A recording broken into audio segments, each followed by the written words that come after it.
To keep our attention in the outgoing situation in Ukraine and specifically in the Donbass region, we go with our special envoy Alejandro Kirk to know the latest updates from the cities of Donetsk and Luhansk.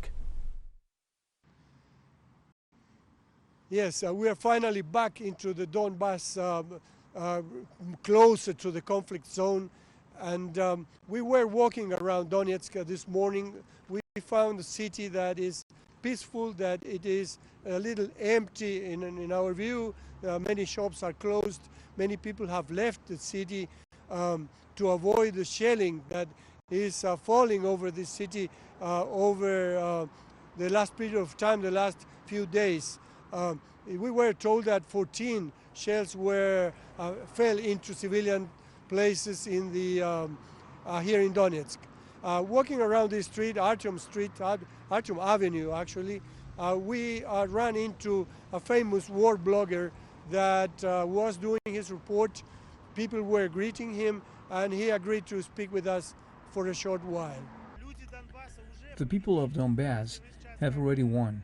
If you look at everything that's going on in the world right now, and everybody, and even Russia, which is not here in Donbass, the whole Western world there, I don't know. And the South and Asia are all in shock because of what's going on.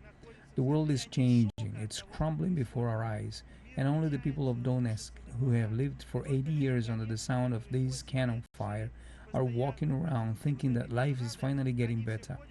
It is an amazing and absolutely incomparable situation.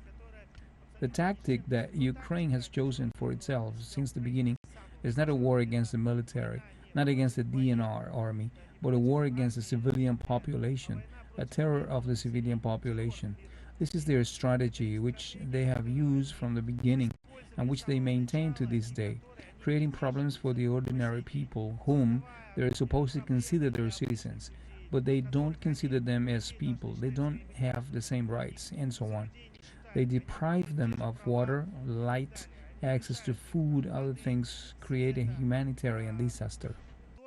Yes, and well, things look calm, but we hear the noise of cannon fire at a distance, maybe 30 kilometers away from here. We don't know whether this is incoming fire or outgoing fire from the forces of the local militia, which is fighting to recover the entire territory of the Donbass. Here in Donetsk and also in Luhansk, the People's Republics that proclaimed independence in 2014.